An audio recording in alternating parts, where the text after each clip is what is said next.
yang digunakan terutama ya seringnya itu di dalam industri farmasi. Dan di sini uji disolusi ini eh, menguji laju pelepasan obat dari bentuk sediaan padat, bisa tablet, kapsul, ataupun beberapa sediaan semi padat gitu ya. Dan fungsi utama dari uji disolusi ini sebenarnya untuk menjamin kualitas dan konsistensi produk obat itu. Ya, nah berdasarkan farmakope eh, dijelaskan juga tentang uji disolusi itu digunakan untuk menentukan kesesuaian dengan persyaratan disolusi yang tertera dalam masing-masing monografi untuk sediaan yang digunakan secara oral ya. Itu definisi uji disolusi berdasarkan farmakope. Nah, untuk eh, apa namanya alat-alat ya dari uji disolusi ini. Yang pertama ada alat yang pertama itu adalah menggunakan tipe keranjang. Kemudian ada tipe dayung. Ada alatnya itu menggunakan silinder dengan kaca dengan bahan kaca bolak-balik gitu ya. Dan juga ada alat yang berupa sel sehingga dapat dialiri gitu ya. Lalu untuk parameter uji kritis pada uji disolusi ini dipantaunya secara periodik ya. Jadi periodik itu berarti berdasarkan ada jeda waktunya gitu ya, ada waktu tertentunya. Nah, eh, apa waktu ini diuji yang dilihatnya itu parameternya apa saja yang dilihat itu yang pertama adalah volume, kemudian ada suhu media disolusi, lalu juga ada kecepatan rotasi ya. Nah, untuk kecepatan rotasi ini parameter ini dilihat ketika menggunakan alat tipe 1 dan alat tipe 2. Kemudian kalau misalnya parameternya dilihatnya kecepatan turun naik berarti menggunakan alat 3, sedangkan kalau misalnya parameter yang dilihatnya itu laju alir medianya berarti menggunakan alat yang keempat gitu ya. Nah, ini contoh uji disolusi yang biasanya ada di eh, tertera di farmakope gitu ya. Jadi Anda semua sebenarnya bisa membaca eh, cara apa di uji disolusi yang sudah ditentukan oleh farmakope terutama pada masing-masing monografi itu di bagian disolusi ya. Eh, ini hal ini yang harus sering dilatih ya bagi Anda semua cara membacanya, apa saja sistem yang digunakannya, karena setiap monografi kadang sistem disolusinya itu pasti berbeda-beda ya gitu. Jadi di sini mungkin ada medianya yang digunakan apa, alat tipe berapa yang digunakan, waktunya berapa menit, dan juga bagaimana prosedurnya. Termasuk nanti dilihat nih dalam menyimpulkan dilihatnya nilai toleransinya gitu ya. Di sini contohnya menggunakan tablet metronidazole gitu ya. Sebenarnya yang monografi banyak ya, tidak hanya ini, nanti Anda boleh lihat-lihat lagi atau buka-buka lagi farmakopenya. Nah, ini kita contoh bahas lebih dalam mengenai uji disolusi tablet metronidazole yang di pasarannya dengan dosis 500 mg atau kekuatan 500 mg gitu ya. Nah, jika Anda akan melakukan uji disolusi menggunakan tahap S1, nah lihat ini kondisi pengujiannya apa saja ya. Nah, biasanya kalau di ujian OSCE gitu ya, eh, anda harus paham biasanya pertama tuh untuk apa Anda diminta untuk mendesain gitu ya. Mendesain uji disolusinya kayak gimana gitu. Nah, eh, cara mendesain itu atau saat menuliskan atau ya mendesainnya gimana ya caranya gitu. Bukan artinya mengarang-arang indah gitu ya, tidak, tapi Anda harus lihat di pustaka menggunakan eh, farmakope. Jadi lihat nih, kalau misalnya dimintanya sampelnya apa ya, Anda tinggal tuliskan sampel yang digunakan apa, beserta kekuatannya berapa, ya.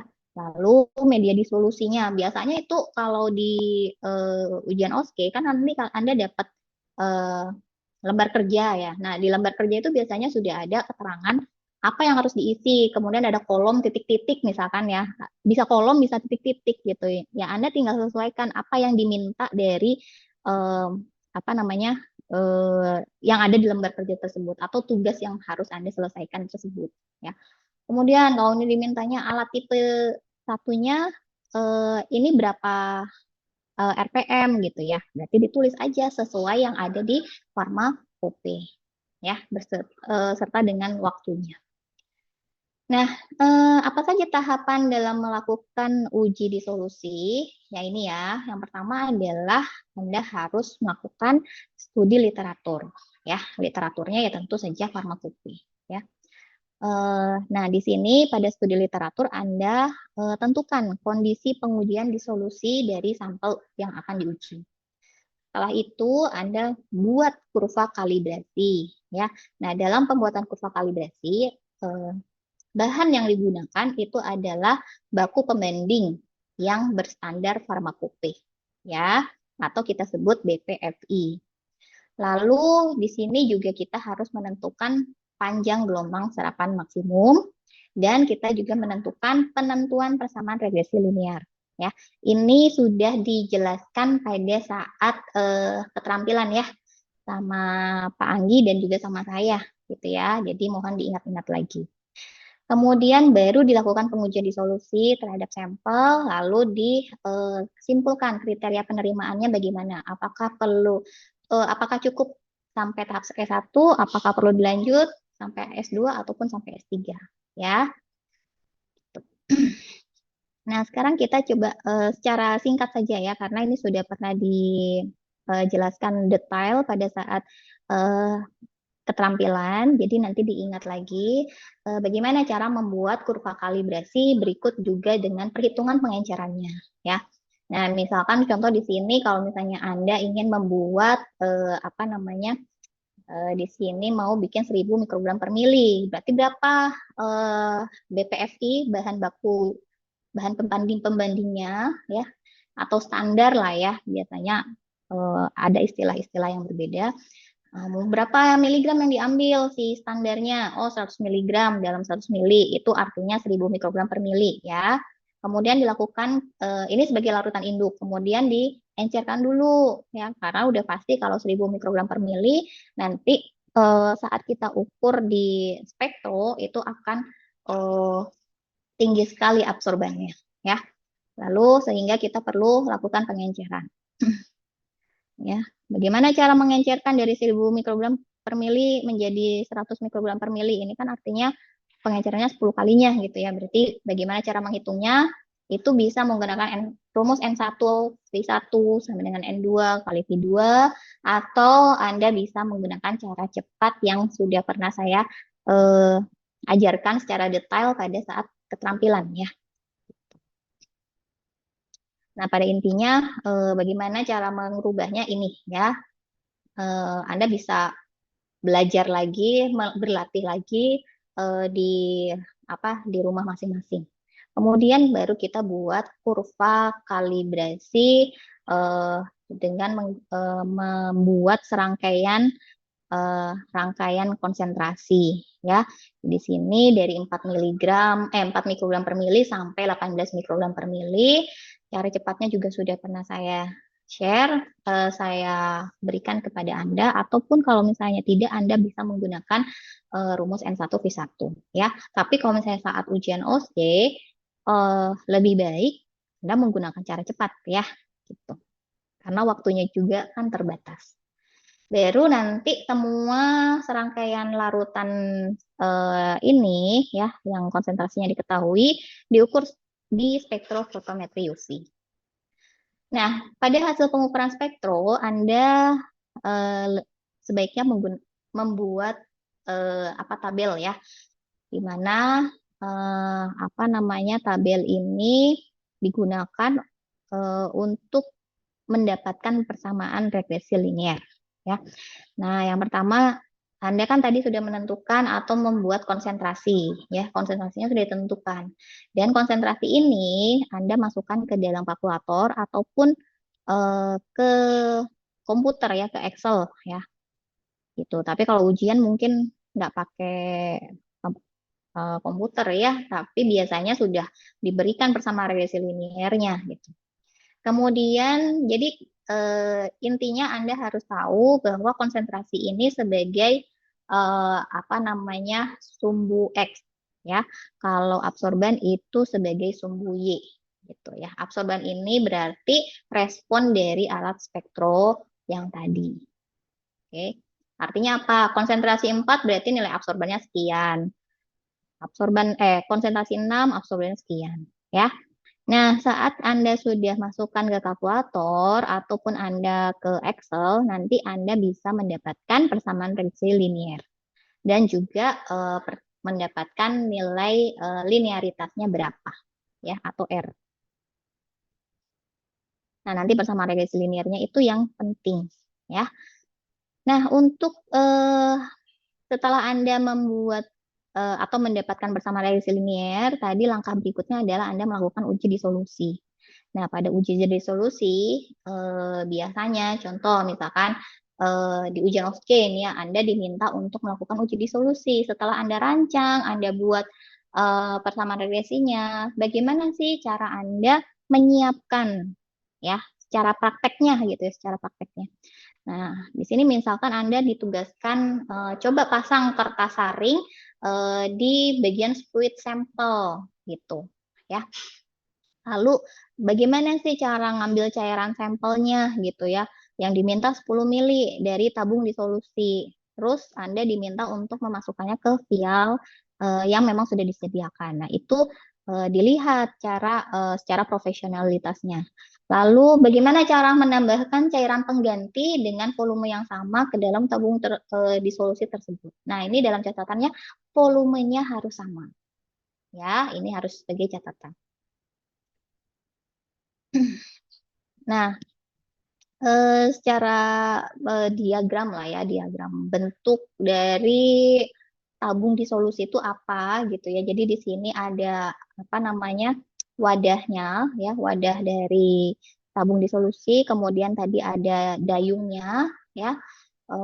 Kemudian di sini ada bagian yang A ini adalah posisi di mana Anda memasukkan sampel dan posisi ini harus selalu ada di situ ya, jangan dirubah-rubah.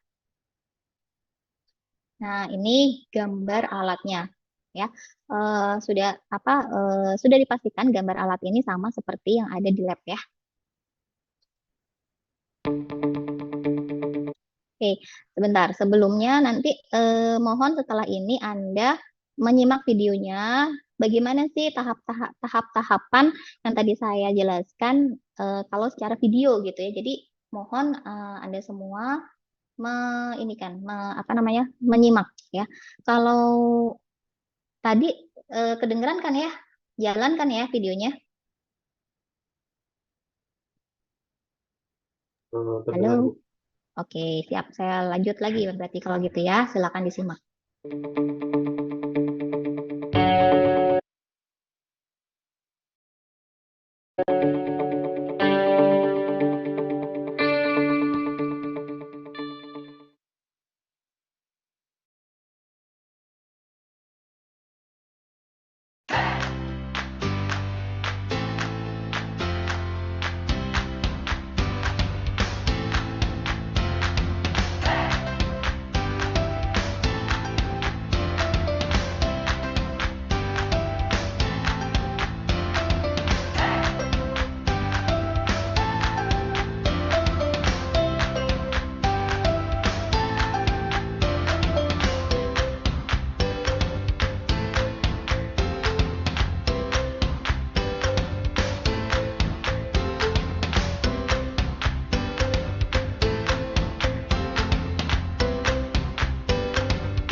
Oke, bentar. Ya, dari materi ini akan dilanjutkan oleh Bu Wulan ya. Mungkin nanti pertanyaannya di terakhir saja ya biar mempersingkat waktu. Silakan Bu Wulan. Baik, Bu Atina, terima kasih untuk waktunya. Ya, tadi sudah disampaikan ya materi tentang penggunaan dari alat, kemudian bagian dari pengenceran yang nantinya itu akan dikaitkan dengan pengolahan data jadi solusi.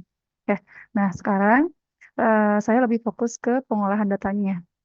Ya, saya yakinlah semua teman-teman sudah pernah mengolah data mungkinnya di materi tersebut, materi uji disolusi, dan tentunya sudah pernah baca juga, tadi sudah diingatkan kembali sama Bu Atina bagaimana tampilan dari monografi sediaan yang mengikat ataupun mengatur tentang pengujian disolusi.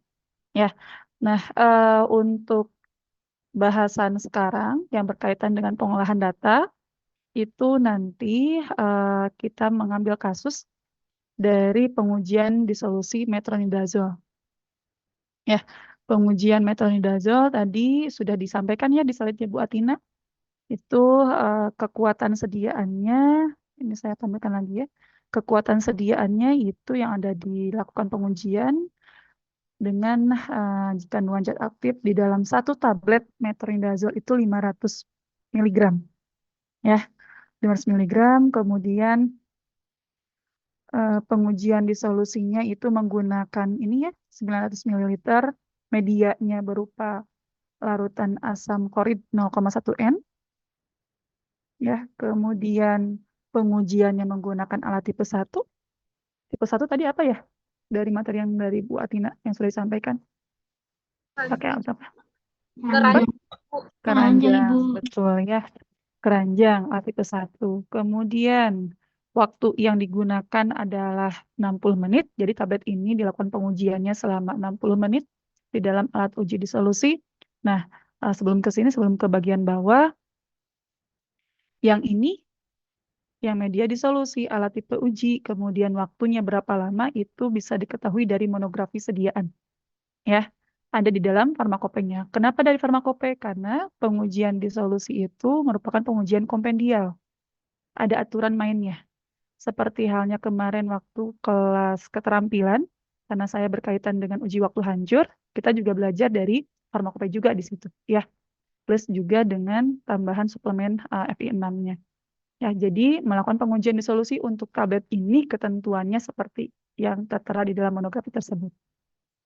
Ketika sudah dilakukan uji disolusi, nanti ternyata pada saat pengujian, tadi kan pengenceran yang sudah dijelaskan oleh Bu Atina pakai spektro ya alatnya untuk menentukan serapannya berapa. Nah, ketika melakukan pengujian, ada kondisi khusus di sini.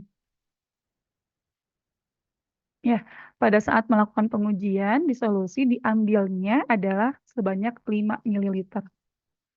Ya, jadi sampel yang diambil ketika obat terlarut per waktu pengambilan itu sebanyak 5 mili dan kita masukkan, kita tampung ke dalam vial. Ya, kenapa saya harus jelaskan ini lebih awal? Karena nanti ini berkaitan dengan pengolahan data selanjutnya. Nah, jadi ini perlu diingat dulu. Jadi dari hasil ujinya, sampelnya itu dimasukkan ke dalam vial, kemudian vial ini diukur ke spektro. Normalnya seperti itu. Tetapi ketika diukur ke spektro, kasus di sini, sampelnya dilakukan dulu pengenceran. Ya, dilakukan pengencerannya sampai 100 kali lipatnya.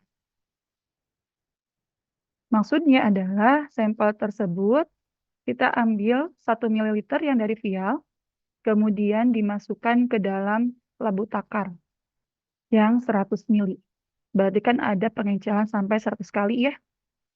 Menggunakan apa? Tambahkan dengan pelarut. Pelarutnya merupakan pelarut yang sama dengan media disolusi, yaitu asam klorida 0,1 N.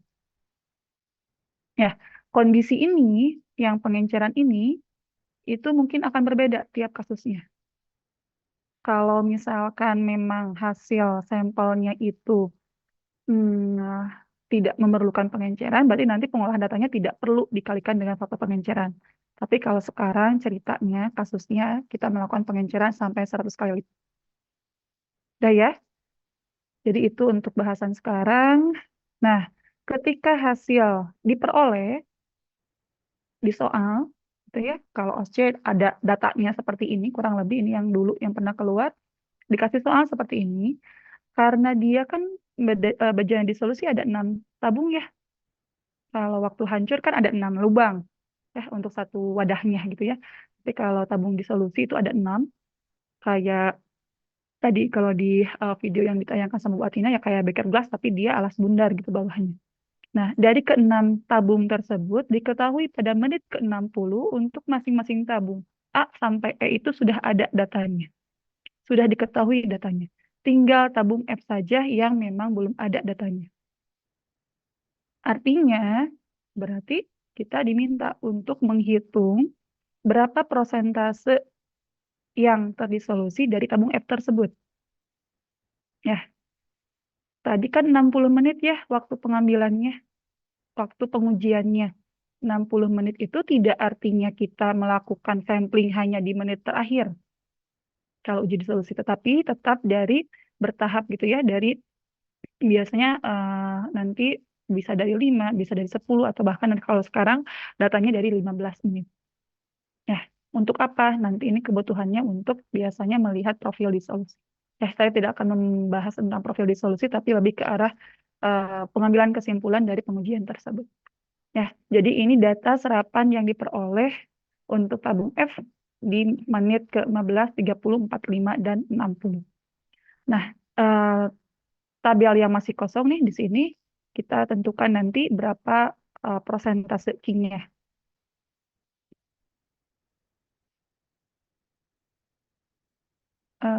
Ini perintahnya, kalau yang pertama hitung sesuai dengan yang tertera dari tabel sebelumnya.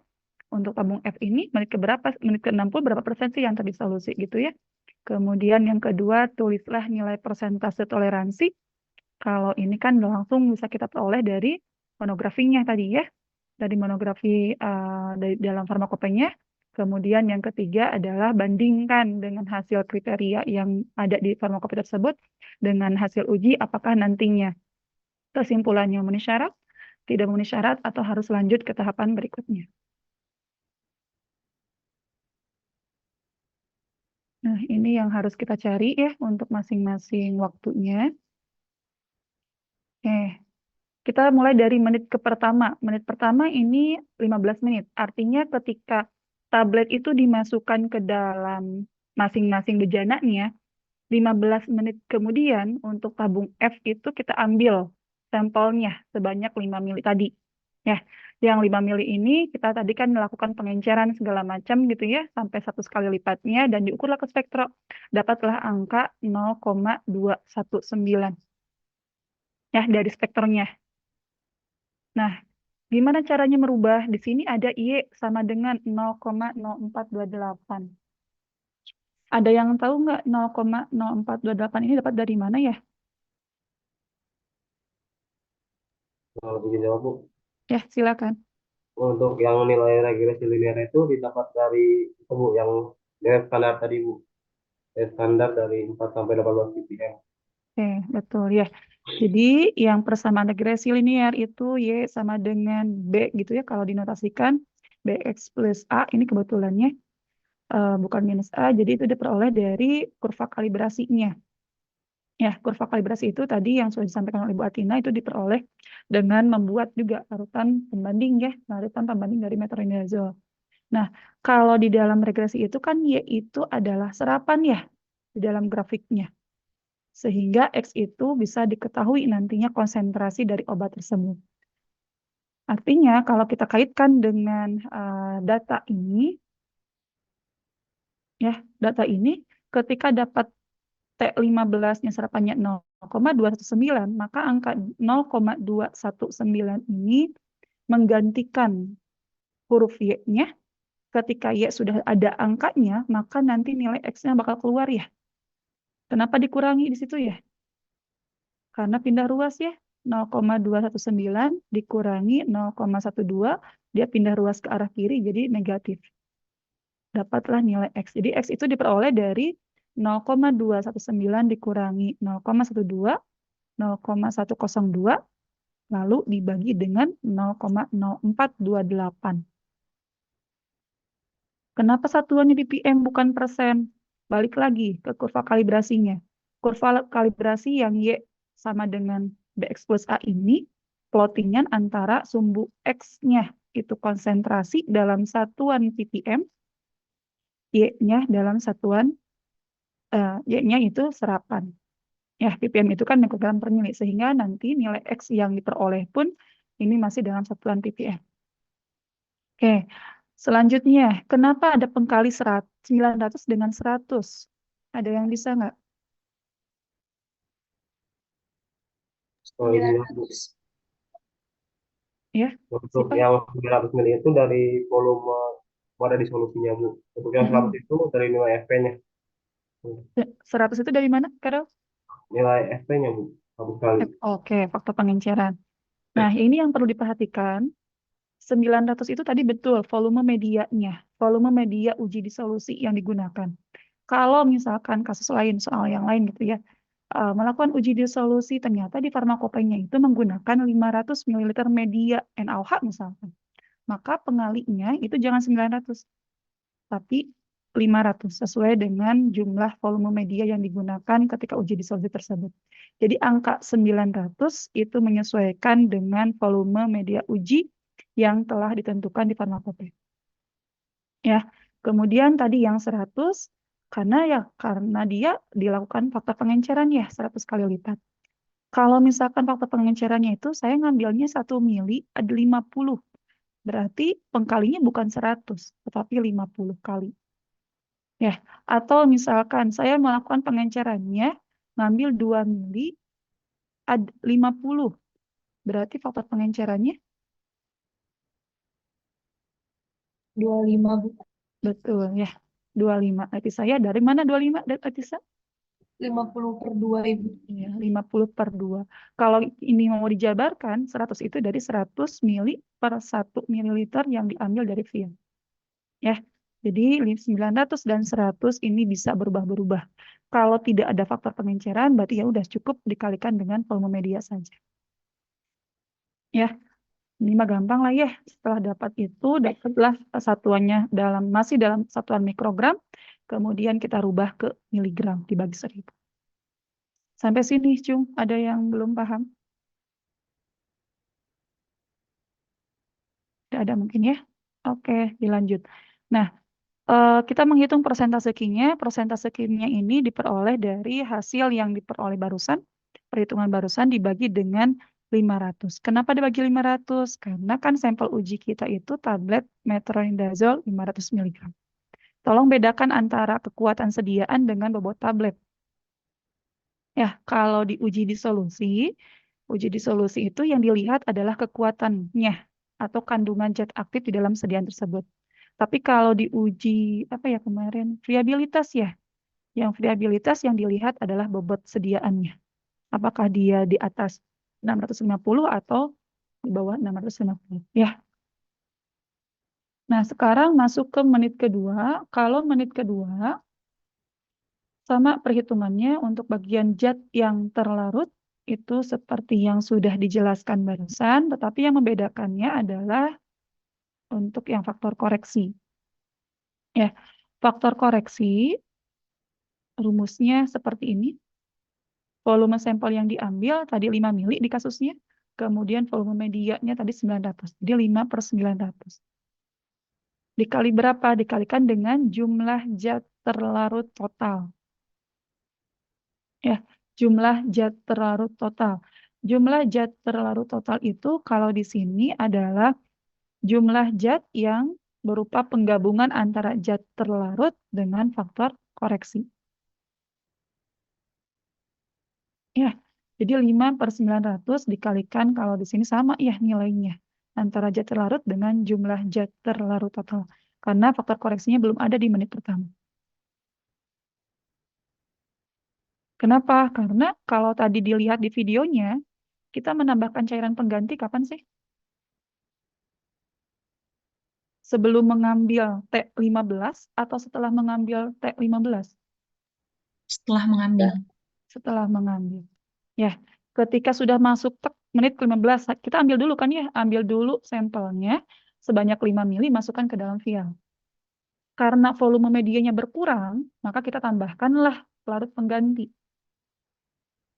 Sebanyak 5 ml juga. Kenapa? Harus sama volumenya. Karena kita supaya volume tetap sama dari menit awal sampai menit terakhir, volume akhir media tetap di 900 ml. Jadi menit pertama memang belum ada perhitungan faktor koreksi. Penambahan cairan pengganti karena dilakukan setelah pengambilan sampel pertama, maka ngimbasnya adalah ada perhitungan faktor koreksi di menit kedua. Atau di sini menit ke-30. Ya, gimana kalau ngambilnya 3 mili, volume medianya 1000 mili? Ini berarti kita rubah ya. 3/1000. Gimana kalau ngambilnya itu 10 mililiter sampelnya dari medianya 900. Ini dirubah juga sama kita. 10/900. Ya, jadi yang bagian ini silahkan disesuaikan dengan kasus di soalnya.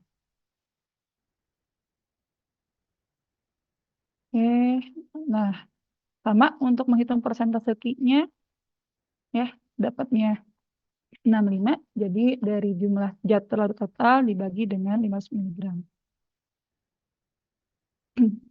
Coba sekarang hitung untuk yang jumlah zat terlarut total di menit ke-60 berapa?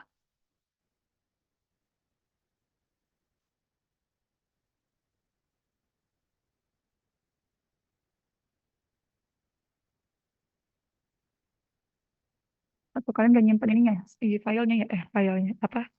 Regresinya ya, ada ya. Atau gini deh, pertanyaan biar gampang. Kalau saya mau menghitung faktor koreksi di menit ke-45, itu saya harus kalikannya 5/900 kali berapa? Menit ke-5 nih, di sini. Faktor koreksinya 5/900 kali berapa angkanya? Dikali yang jumlah zat terlarut di menit ke-30, Angkanya berapa? Sekarang? 325,199. Ya, betul ya. Jadi pengkalinya adalah yang 325,199. Bukan yang 323,832. Ya, begitupun untuk yang menit ke-60. Ya, kalau yang menit ke-60, kita menghitung faktor koreksinya 5/900 dikali 409,751 di sini. Ya, sampai sini. Jelas? Sebelum masuk ke kesimpulan nantinya.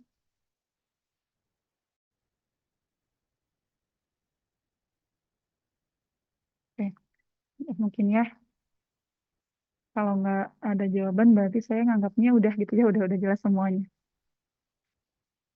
Nah, ini yang tadi ya, yang dibahas dari awal dari farmakope tersebut, tadi kan contoh, soal yang kedua itu tulis berapa persentase toleransinya. Kita bisa lihatnya di bagian sini, di bagian toleransinya. Jadi di sana dituliskan dalam waktu 60 menit harus larut tidak kurang dari 85%. Jadi syaratnya itu. 85% itu harus terlarut tidak kurang dari 85% ya selama 60 menit uji disolusi.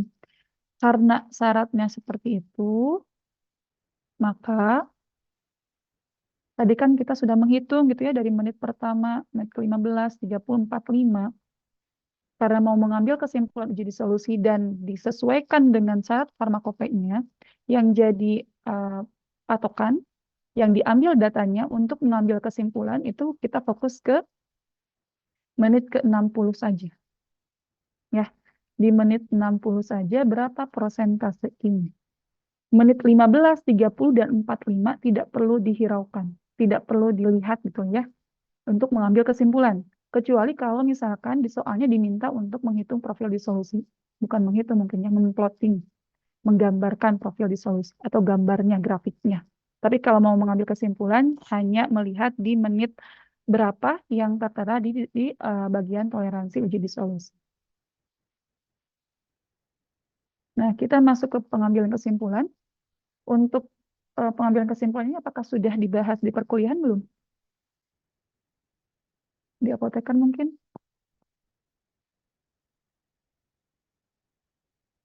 Sudah atau lupa lagi atau belum?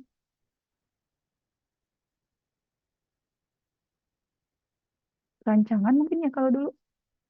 Mata kuliahnya sama mungkin ya. Alfa, Alfa Arifabil. Ada Alfa.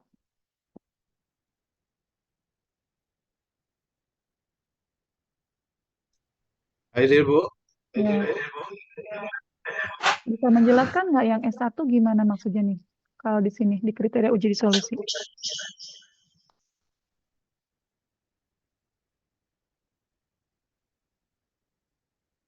Berapa sampel yang diuji ketika melakukan tahapan S1? Kalau untuk S1 itu 6 tablet, Bu. 6 tablet. Oke. Ketika tadi ada 6 tablet ya, ada tabung A sampai tabung F. Bisa dinyatakan memenuhi syarat ketika bagaimana?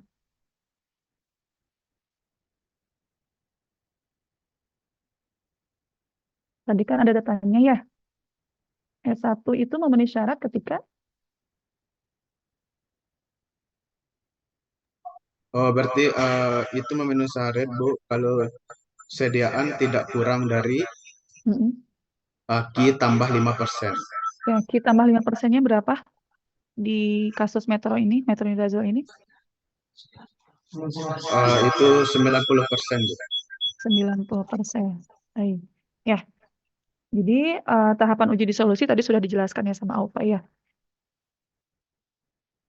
Untuk yang tahapan pertama, tahapan S1 ada 6 sampel, 6 sediaan, mau itu tablet, mau kapsul gitu dan seterusnya. Pokoknya ada 6 sediaan aja yang harus diuji disolusi. Bisa dinyatakan memenuhi syarat ketika setiap unitnya tidak kurang dari I plus 5. Ya 90%, karena 85 itu dari toleransi dapatnya data tersebut plus 5 berarti kan 90. Jadi dari tabung A sampai tabung F itu tidak kurang, artinya 90% ke atas. Mau 90,1, mau 90,05, pokoknya 90% ke atas ya. Tapi tiap unitnya tanpa terkecuali. Kalau tidak memenuhi syarat itu, ataupun belum terpenuhi syarat tersebut, maka pengujian disolusi masih diizinkan untuk dilanjutkan ke tahapan S2. Tahap pengulangan tahap S2, kita menggunakan 6 tablet lagi. Artinya kita mengambil tablet yang baru, lakukan uji disolusi dengan kondisi yang sama. Ya, tadi pakai HCl 900 ml 60 menit gitu ya. Dengan media yang baru tentunya. Nah, hasil uji disolusi nantinya kita jadi punya 12 data ya. 6 data dari S1, 6 data lanjutan untuk yang tahapan S2. Dari ke-12 data yang diperoleh, namanya juga pengulangan. Akhirnya ada 2 persyaratan yang harus dipenuhi. Syarat pertama adalah kita harus ngecek rata-ratanya. Rata-ratanya itu harus sama atau lebih besar dari 85%. Di sini ada syarat kedua, kata penghubungnya dan. Kalau dan berarti kedua syarat harus terpenuhi. Satu lagi syaratnya, tidak satu unit pun dari tablet pertama sampai tablet ke-12 itu lebih kecil dari I-15 atau dari 70 ya. Ya, jadi untuk yang S2 ini tadi rata-rata ke-12 data itu harus lebih besar sama dengan 85 dan ketika kita cek satu-satu dari tablet pertama sampai tablet ke-12 tidak boleh ada yang kurang dari 70%. Ya, kalaupun ada yang tidak sesuai, artinya misalkan rata-ratanya udah 90 nih, tapi ada yang 69 datanya. Berarti kan salah satu syarat tidak terpenuhi ya. Sehingga kita masih diberikan kesempatan untuk mengulang lagi di tahapan F3 menggunakan 12 tablet lagi. Kalau sudah masuk ke tahapan ini sudah final nih penentuan nantinya. Apakah nantinya memenuhi syarat atau tidak? Tidak memenuhi syarat. Tapi untuk yang kriteria terakhir ini ada 3 syarat lagi yang harus dipenuhi. Total sekarang kita punya 24 data. Dari ke-24 data tersebut, silahkan dirata-ratakan syaratnya sama dari ke-24 data tersebut, rata-ratanya harus lebih besar sama dengan dari nilai Q-nya. Kemudian syarat kedua, tidak lebih dari 2 gitu ya, 2 unit sediaan yang lebih kecil dari 70. Kalau tidak lebih dari 2 berarti kan 2 maksimal ya, yang diperbolehkan kurang dari 70 ya. Jadi boleh ada 2 tablet, 2 sediaan yang kurang dari 70, dan saat terakhir tidak ada 1 unit pun yang kurang dari 60%. Ya, jadi gampangnya ketika mau mengambil kesimpulan, silakan kalian nanti cek toleransinya itu di angka berapa persen. Misalkan toleransinya 80%.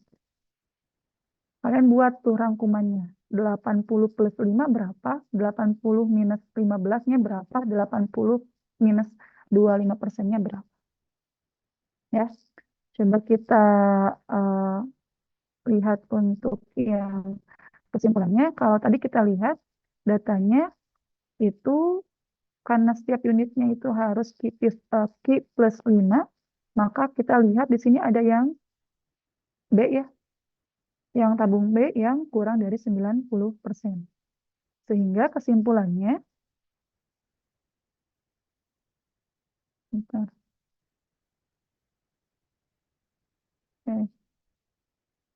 Ya, kesimpulannya pengujian disolusinya ini belum memenuhi syarat. Ya, bukan tidak ya. Belum memenuhi syarat karena ada persentase Q-nya yang kurang dari 90% di tabung B, sehingga harus dilanjutkan ke tahapan S2. Ya, ini belum mungkin ya kesimpulannya. Ya, itu untuk yang kasus pertama. Sekarang coba perhatikan untuk kasus yang kedua. Ada yang bisa menjawab? Setelah kalau ini kalian silahkan cek dulu datanya. Ya, cek dulu datanya. Kemudian di sini ada 6 tablet. Kira-kira ini sedang melakukan pengujian tahapan mana? Dan kesimpulannya apa? Silakan raise hand kalau udah ada yang bisa jawab. Boleh, Letisa. Ibu izin menjawab. Untuk kesimpulannya, tidak memenuhi syarat di uji S1 dan tidak perlu lanjut lagi ke tahap S2, Ibu. Tidak memenuhi syarat ya. Kenapa? Alasannya. Ya, karena di situ harusnya kan tidak kurang dari Q plus 5, jadi tidak kurang dari 90. Tapi di situ ada 3 yang kurang dari 90. Kemudian pas yang S2-nya itu harusnya tidak ada satupun, tidak ada satu unit yang lebih kecil dari Q min 15 dari 70. Nah, di situ ada 3, Ibu. Ada 3. Oke. Terus udah. Akhirnya tidak memenuhi syarat. Nggak dilanjut ke tahap S3. Tahap S3-nya juga nggak bisa, Ibu. Kenapa? Tahap S3 tidak bisa. Karena di sana kan harusnya tidak lebih dari 2 unit yang kurang dari Q min 15-nya. Di sana ada 3, Ibu, jadi sudah tidak memenuhi syarat. Baik. Coba satu orang lagi ada yang mau memberikan jawaban?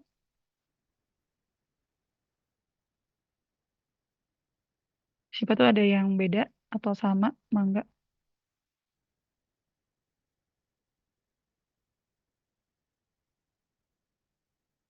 Atau punya pendapat lain, misalkan Bu ini harus lanjut nih ke tahapan S2, masih memungkinkan nih untuk dapat memenuhi syarat gitu ya. Adakah? Nggak ada? Oke, baik. Ya, tadi jawabannya sudah betul ya. Kalau kita lihat dari data ini, memang memang si datanya sedang melakukan pengujian tahap S1. Ya, tahapan S1 tadi kita kan cek dulu ya nilai rata-ratanya berapa. Rata-ratanya semua persyaratan itu harus sama dengan atau lebih besar dari Q-nya 80%. Nah, tapi di sini angkanya 79,5. Syarat pertama berarti tidak dipenuhi itu untuk yang rata-rata. Kemudian pas kita lihat, tadi kan kalau di runut ada Q plus 5, ada Q minus 2, Q minus 15, ada Q minus 25. Kemudian di sini ada juga 3 data yang dia itu kurang dari 70% atau Q minus 15-nya. Kalaupun kita mau melanjutkan ke tahapan S2, itu akan mental di sini. Tidak memenuhi syarat nih di bagian yang syarat yang kedua di tahapan S3. Di sini dinyatakannya tidak lebih dari 2 unit. Tidak lebih dari 2 unit. Kalau di sini kan ada 3 ya, berarti sudah melampaui batas maksimal 2 angka, 2 data yang kurang dari 70%. Ya. Jadi mau dilanjutkan sampai tahapan terakhir pun tetap kesimpulannya adalah tidak memenuhi persyaratan uji solusi. Ya. Jadi belum pasti ketika misalkan S1 itu syarat pertamanya tidak terpenuhi itu akhirnya bisa disimpulkan lanjut ke tahapan S2, tetapi kita harus cek juga tahapan yang terakhir ini. Ya, apakah dia bisa melampaui itu semua? Kalau bisa berarti masih memungkinkan. Kalau enggak berarti ya sudah bisa diputuskan.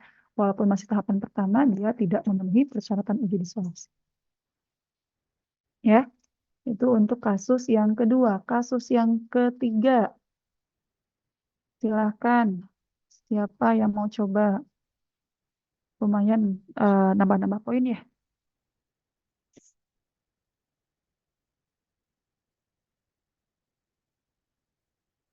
Perhatikan dulu tahapannya, kemudian kata-katanya, kemudian cek satu-satu. Ada nggak yang kurang dari 70, ada nggak yang kurang dari 60%.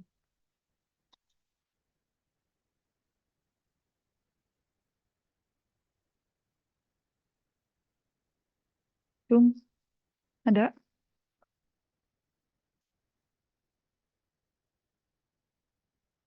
Boleh coba, Bu.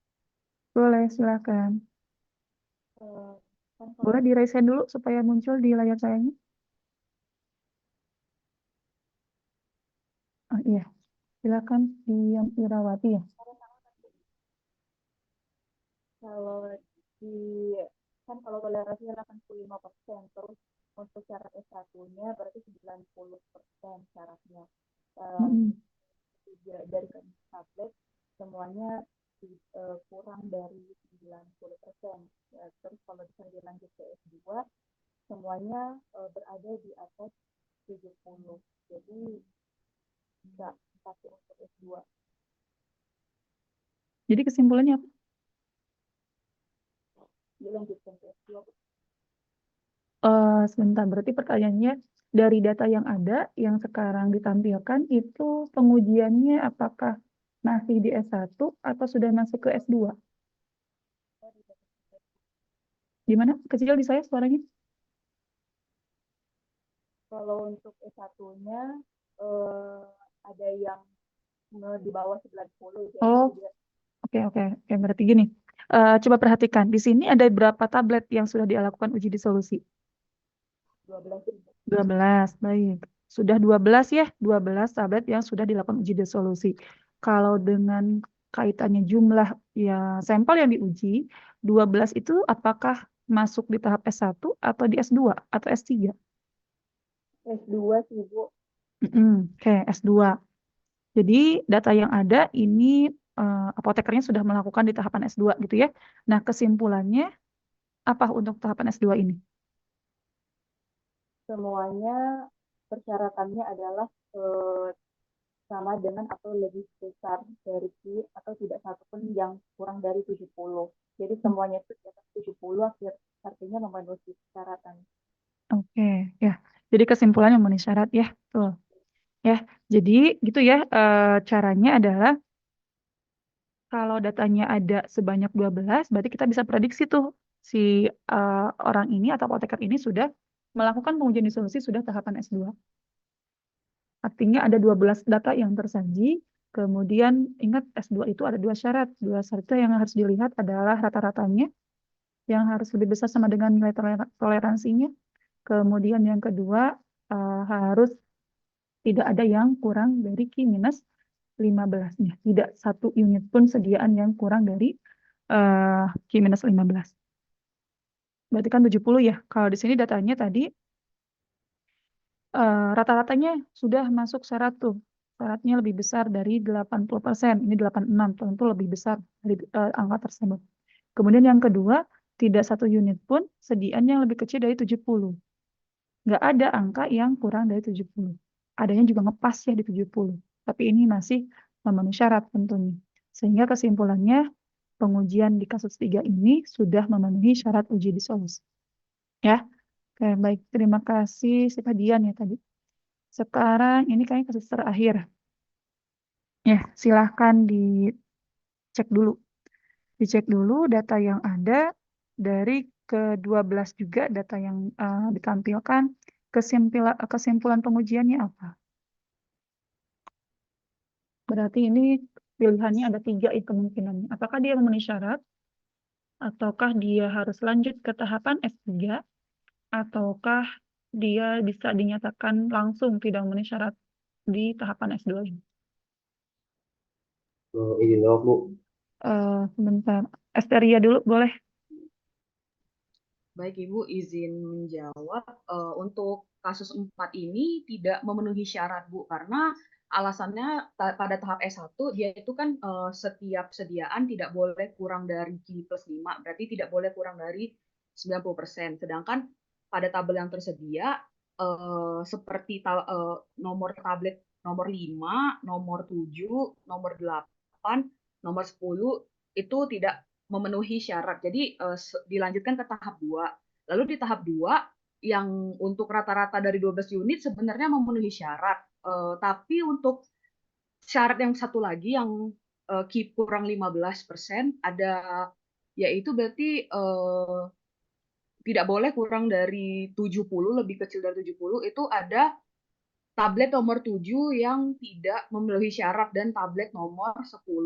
Lalu untuk S3, untuk syarat terakhirnya itu kan tidak satupun yang lebih kecil dari Q kurang 25%. Sedangkan pada tabel itu ada tablet nomor 7 itu udah 58 kurang dari 60%. Jadi dapat disimpulkan kasus 4 ini tidak memenuhi syarat, Bu. Oke, baik. Terima kasih Esteria ya. Carol tadi mau coba jawab? Iya, Bu, untuk jawabannya sama kayak Esteria, Bu, tidak memenuhi syarat. Soalnya dapat langsung dilihat di tablet nomor 7 aja udah 58%. Sedangkan di S3 syaratnya tidak boleh lebih kecil dari min 25%. Berarti tidak boleh lebih kecil dari 60%. Oke, baik. Ya, sepakat ya. Jadi supaya mempermudah gitu ya, supaya mempermudah pemahaman sih maksudnya ya. Kalau sekarang ketika ini dilihat 12 tablet, udah aja kalian fokusnya ke sini ya. Langsung ke tahapan S2-nya, lihat persyaratan di kriteria S2-nya saja.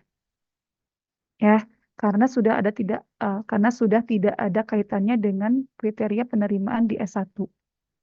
Tapi ketika melakukan pengamatan untuk kriteria penerimaan S2, kita juga harus ngecek ke sini.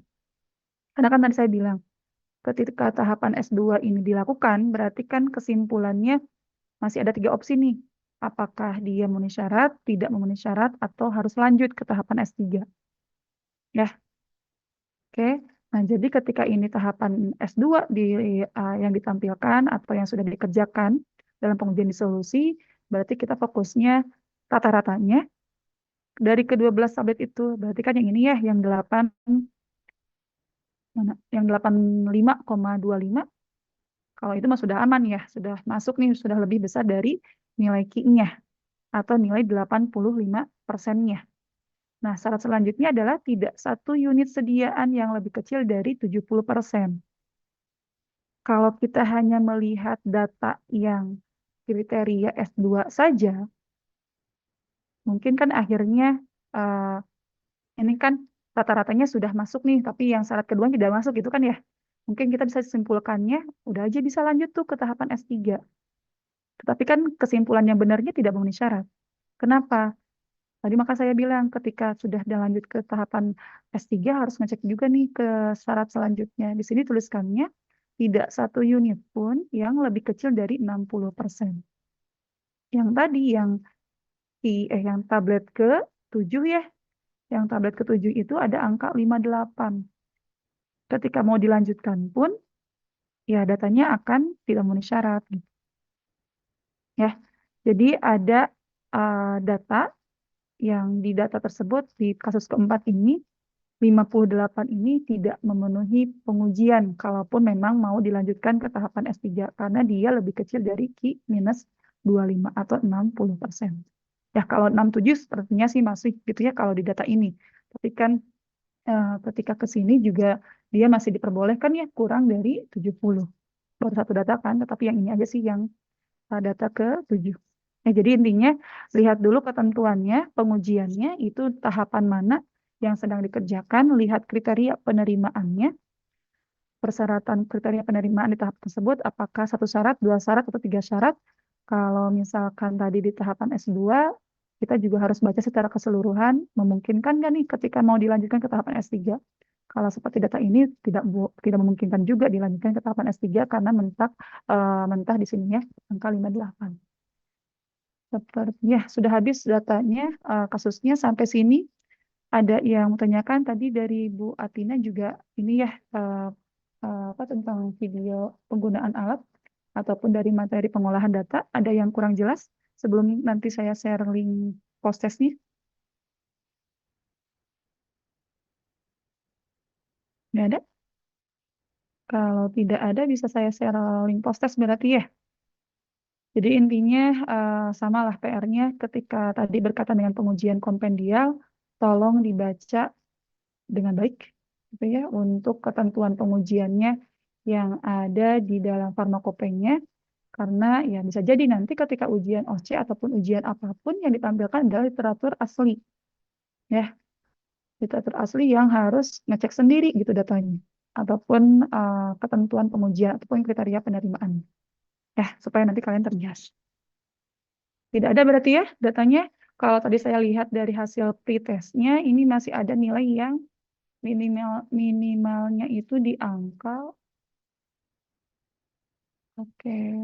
angka 20. 20 ada 2 orang, 30 dan paling tinggi 100. Ya. Kemudian tolong siapa Devi Ardila nanti ketika menuliskan NIM tuliskan dengan NIM-nya, bukan dua-duanya diisi dengan nama ya. Terus ada beberapa juga yang masih salah nulis NIM ya, supaya nanti dapat gampang gitu kita menginput nilainya ke nilai format nilainya sudah disiapkan. Ya, jadi nanti tolong dicek kembali identitasnya, jangan salah menuliskan NIM, jangan salah menuliskan nama. NIM-nya adalah NIM apoteker ya. Oh, ya Letisa, gimana Letisa? Ibu izin bertanya mengenai serapan sampel itu kan itu tuh harus ada di rentang yang bakunya ya Bu. Nah, yang tadi itu yang pas menit ke-15 itu kan si absorbannya 0,219, sedangkan yang di bakunya itu paling kecilnya 0,268 gitu. Itu harusnya si konsentrasi sampelnya kita naikin lagi sampai di atas 0,268 atau ada plus minus yang masih diperbolehkan Bu, nilai absorbannya. Ya, baik. Sebentar. Bu Atina? Ya, Bu. Ya. Bagaimana Bu Atina mau menanggapi? Boleh. Tadi kata Letisa tuh sampelnya berapa, Letis? Untuk sampelnya itu 0,219 Ibu, sedangkan yang di bakunya itu batas minimalnya 0,268. Oh, di bakunya 2,68 ya. Di ininya 2,1. Sebenarnya itu tidak terlalu apa namanya, tidak terlalu menjadi ini ya, apa mempengaruhi hasil nantinya tuh, karena kita tahu ada nilai LOD sama LOQ sebenarnya gitu ya. Nah, nilai itu yang penting bisa terkuantitasi ya, itu sebenarnya tidak ada masalah. Seperti itu, intinya seperti itu ya. Karena pada intinya pada saat kita membuat persamaan regresi linier itu kita konsepnya itu adalah menggambarkan ya, bukan menentukan sebenarnya. Kita tuh menggambarkan bahwa di pasaran gitu atau di apa namanya, di ya terutama di pasaran gitu ya, di industri farmasi, kekuatan obat itu kan bervariasi sebenarnya ke situ. Jadi atau kalaupun misalkan ada perbedaan di bawah gitu ya, nilai absorban si sampel itu ternyata di bawah gitu. Ya itu sebenarnya kan apa namanya, apa ya istilahnya, pada saat kita mendesain persamaan regresi linear. Jadi itu tidak akan mempengaruhi secara spesifik gitu ya, kuantitasinya akan terpengaruh kayak gitu, kuantitasi dari si obat tersebut. Jadi sebenarnya tidak ada masalah. Gitu sih, Letis. Yang Letisa tahu kan ini harus dalam rentang gitu kan? Iya. Yang penting masih bisa terkuantitasi, itu tidak ada masalah Letisa. Ada Gimana lagi? Tisa sudah? Ya Ibu, kalau yang absorban eh, apa yang bakunya juga kan biasanya 0,2 sampai 0,8 gitu. Yang berarti yang konsentrasi 18 itu kan hasilnya 0,866. Itu sebenarnya bisa dihapuskan juga Ibu, nggak dimasukin ke persamaan regresi gitu. Gimana? Yang mana? Yang bakunya Ibu, yang baku itu kan konsentrasi terakhirnya 18 ppm. Kemudian dia itu absorbannya 0,866. Nah, kan biasanya kalau absorban yang baiknya itu 0,2 sampai 0,8. Nah, yang 0,866 itu berarti itu sebaiknya dihapus dari data buat ke persama regresinya, Bu, atau nggak apa-apa gitu? Nggak usah. Jadi sebenarnya makanya nilai 0,2 sampai 0,8 itu juga sebenarnya bukan menjadi harus patokannya tuh sekian gitu. Karena kalau misalnya Letisa perhatikan itu kan persamaan Lambert-Beer ya, hukum Lambert-Beer. Dia menyatakan 0,2, tidak menyebutkan berapa angka di belakang komanya, ada berapa angka gitu. Itu sebenarnya sebagai gambaran umumnya gitu.